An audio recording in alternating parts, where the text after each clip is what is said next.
भक्ति चिंतामणिं गुरुं पतितोद्धारकं नित्यं सिद्धरामं भजाम्यहम्।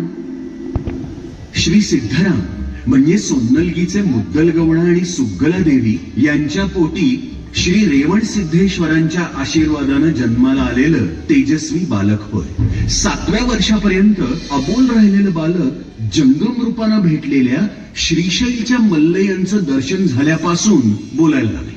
प्रत्यक्ष भेटून मल्लय्या सिद्धरामांना म्हणाले, मला भूक लागली, दहीभात आणून देतोस? असं म्हटल्याबरोबर घरी जाऊन दहीभात आणेपर्यंत मल्लय्या गुप्त झाले।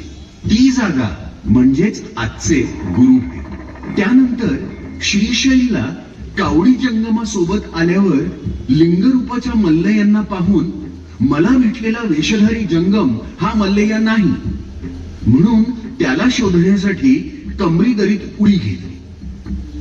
त्या क्षणी श्रीशैलच्या मल्लय्यांनी स्वतः प्रकट होऊन श्री सिद्धरामेश्वरांना दर्शन दिलं आणि सोन्नलगीला जाऊन लोककल्याण करण्याची आज्ञा दिली। पण श्री सिद्धरामेश्वर एकटेच आले नाही, तर मल्लय्यांनी सोबत यावं असा आग्रह धरला। त्यावेळी मल्लय्या म्हणाले की मी येईन, पण तू मागे वळून पाहू नकोस।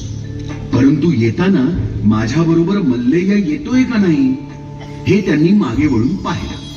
त्याच क्षणी मल्लय्या त्याच ठिकाणी ऐक्य पावले। श्री सिद्धरामेश्वरांच्या मल्लिकार्जुनांवर असलेल्या निस्सीम भक्तीमुळे त्यांनी श्री कपिल सिद्ध मल्लिकार्जुन मंदिराची स्थापना केली। ती जागा म्हणजे भुईकोट किल्ल्यातील मल्लिकार्जुन मंदिर होय। त्या दिवसापासून सोलापूरची अभिनव श्रीशैल म्हणून ख्याती पसरू लागली। थकून भागून आलेल्यांना